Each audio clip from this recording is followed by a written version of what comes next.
नमस्कार, business express में आपका स्वागत है। मैं हूं आपके साथ अंकिता और आइए अब खबरें देखते हैं विस्तार से। बैंक ऑफ महाराष्ट्र ने लोन की ब्याज दरों में कटौती की है। बैंक से लोन लेना अब सस्ता हो गया। बैंक ने रेपो दर से जुड़ी लोन की ब्याज दर में 15 बेसिक पॉइंट्स तक की कमी की है। इस कटौती के बाद अब ब्याज दर 6.90% रह गई है। नई दरें 7 नवंबर से लागू हो गई है। इससे पहले केनरा और महिंद्रा बैंक ने भी इसी महीने ब्याज दरों में कटौती की है। बैंक के एग्जीक्यूटिव डायरेक्टर हेमंत टमटा ने इस कटौती के बाद कहा है कि इस कटौती से हमारे home loan, car loan, gold loan, education loan और पर्सनल लोन को और ज्यादा आकर्षक और सस्ते हो गए हैं। इससे पहले फेस्टिवल सीजन के चलते बैंक ने होम, ऑटो और गोल्ड लोन पर प्रोसेसिंग चार्ज में छूट दी थी। फाइजर और बायोएनटेक के कोरोना वायरस वैक्सीन की खबर पर अमेरिकी शेयर बाजार में भारी तेजी दर्ज की गई। फार्मा कंपनी फाइजर ने कहा है कि शुरुआती आंकड़े बताते हैं कि उसका कोरोना वायरस वैक्सीन प्रभावी लग रहा है। अमेरिका के समय के मुताबिक सुबह 9:43 पर डाउ जोन्स करीब 5% उछलकर 29,633 पर ट्रेड कर रहा था। यह 12 फरवरी के क्लोजिंग रिकॉर्ड 29,551 से ऊपर है। बिजली और निवेश कारोबार से जुड़ी पीटीसी इंडिया का शुद्ध लाभ चालू वित्त वर्ष 2020-21 की दूसरी तिमाही जुलाई सितंबर में 3.8% घटकर 193 करोड़ रुपए रहा। मुख्य रूप से कंपनी की एक इकाई का माइन पावर जनरेशन उत्पादन कम रहने से लाभ घटा है। पीटीसी इंडिया ने सोमवार को शेयर बाजार को दी सूचना में कहा है कि एक साल पहले 2019-20 की इसी तिमाही में कंपनी को 201 करोड़ रुपए का शुद्ध लाभ हुआ था।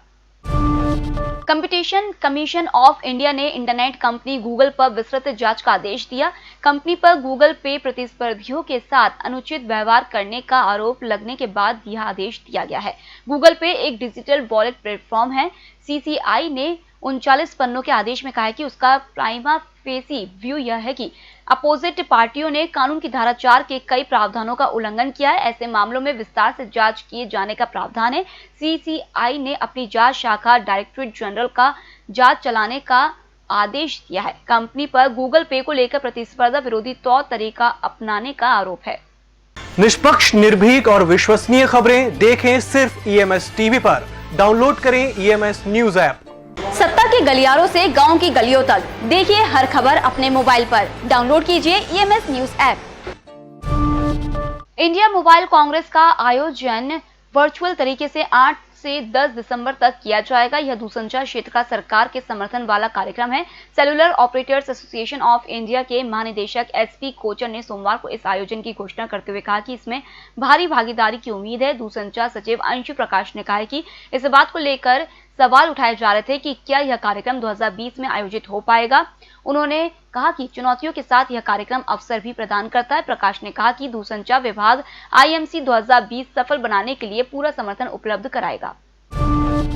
ऑटोमोबाइल डीलर संगठन ने कहा है कि अक्टूबर में पैसेंजर व्हीकल सेल्स साल दर साल आधार पर 8.8% गिरावट के साथ 2,49,860 यूनिट रहा। टू व्हीलर की बिक्री 26.82% घटकर 10,41,682 यूनिट पर आ गई, जो एक साल पहले की समान अवधि में 14,23,394 यूनिट थी। कमर्शियल वाहनों की बिक्री भी इस दौरान 30.32% घटकर 44,480 यूनिट रही, जो एक साल पहले की समान अवधि में 63,837 यूनिट थी।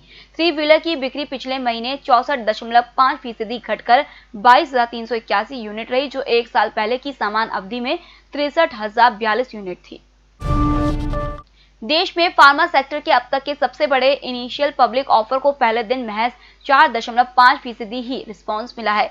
ग्लैंड फार्मा का आईपीओ सोमवार से खुला है। 6,479 करोड़ रुपए के इस आईपीओ की प्रमोटर चीनी कंपनियां हैं, इसलिए निवेशक दुविधा में है। कंपनी ने 3 करोड़ शेयर जारी किया है, जबकि रिस्पांस महज 12 लाख शेयरों के लिए मिला है।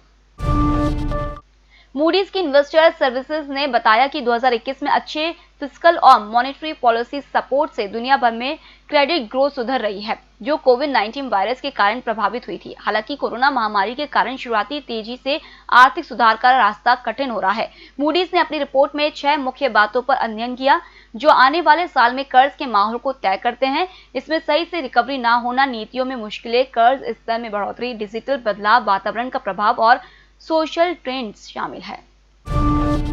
फिलहाल इस बुलेटिन में इतना ही। आप बने रहिए ईएमएस टीवी के साथ। नमस्कार।